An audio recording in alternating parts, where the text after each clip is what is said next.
It's been 3 years since the video came out that you're about to see, and over those 3 years, God has done a lot in our marriage, and we get to keep seeing Him at work in our lives.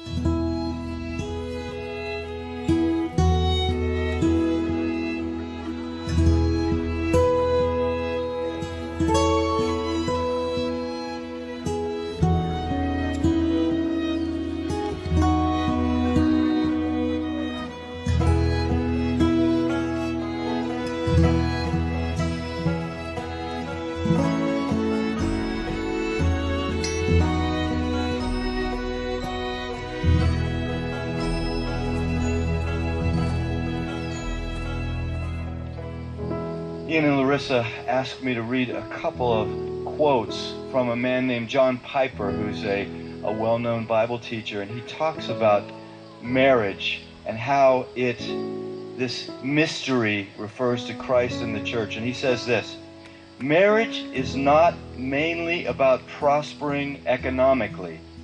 It is mainly about displaying the covenant-keeping love between Christ and His church.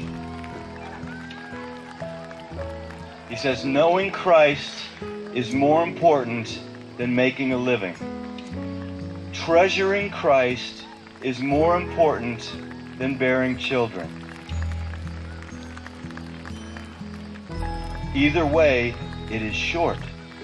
It may have many bright days, or it may be covered with clouds.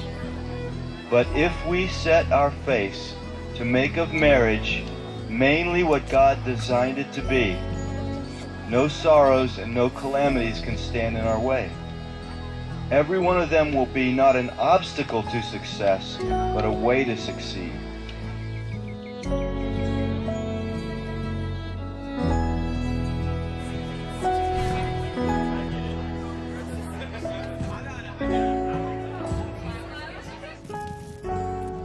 The beauty of the covenant-keeping love between Christ and His church shines brightest when nothing but Christ can sustain it.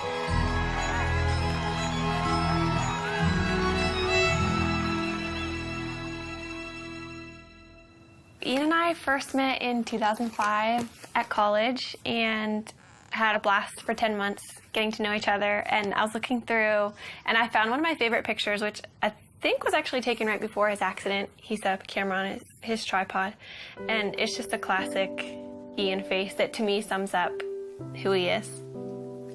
We'd been dating for 10 months and he was working an extra job for his dad, and he was on his way to work near Pittsburgh.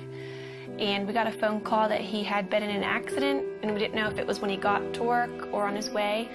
And so we got down to Pittsburgh, and I was just praying the whole time in the car that it wouldn't be his brain. After being at the hospital for a few hours, we found out that it was, and he had been in brain surgery for a few hours and had suffered a traumatic brain injury. God totally spared his life. One night he was failing 4 out of 5 brain activity tests, and the next morning he was doing well and his brain was starting to respond again.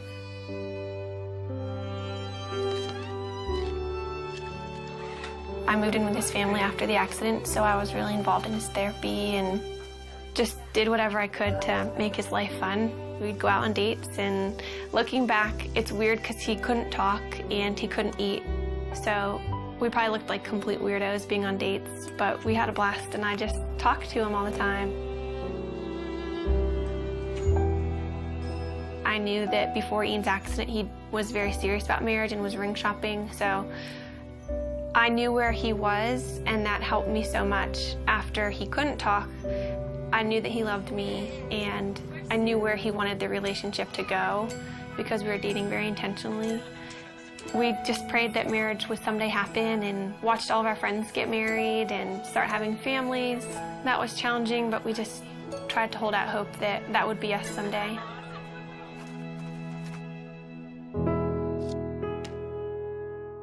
This is our board of gratefulness, and we encourage anybody who comes in to write a note of something that they're thankful for. It could be really small. Mine is just Saturday mornings, and it's just a good way that we've found to be just practicing gratefulness. And Ian, I think half of yours say my wifey, which is pretty cool.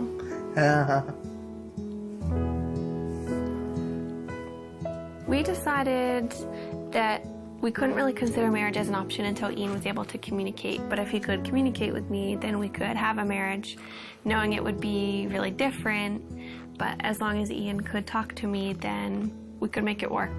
So once Ian began communicating, it became a little bit more of an option, and then we just kind of watched Ian progress. Hi, husband. Hi, wifey. How are you? What? How was your day? Yes. A conversation I had with his dad, it was one of those conversations where I realized this could happen. Then that August, his dad was diagnosed with brain cancer. And at that point, his dad's biggest concern was Ian and I, and whether or not we were going to get married or step away from our relationship. He wanted us to make a decision to move our lives in some direction.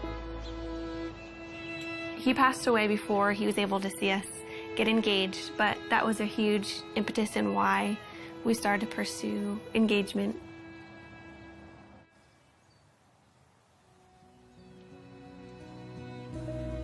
I think what helped us in deciding to make this commitment to each other, at least for me, is knowing that Ian wouldn't have left me if the roles were reversed, and that we love each other and we know that God's going to be faithful to our marriage.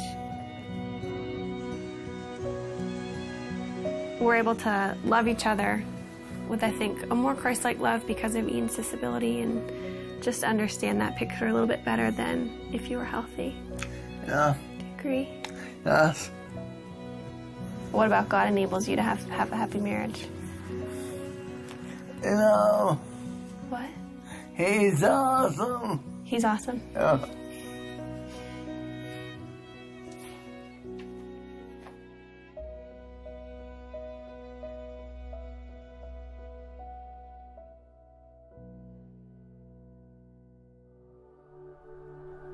It's been 3 years since the video came out, and over those 3 years, God has done a lot in our marriage and continues to heal Ian, and we just get to keep seeing him at work in our lives. It's been me one. I feel really good to be one of myself. He's gone from using a walker and 2 people helping him to now being able to just hold on to the parallel bars by himself at therapy. It's really amazing, and God has brought him so far. It means the world to me. Oh my God, I would be not seeing him very much. What's a way you've seen God help us in our marriage? I'm trying to you. And you really thought you'd need help with that? No. I know my confidence again, and I saw him more clearly when I'm going with you. We've been given the opportunity to write a book, which has been a very interesting adventure for us, sharing our story from meeting to getting engaged to getting married, and we're really excited to have the opportunity to just share all that God has done in our lives.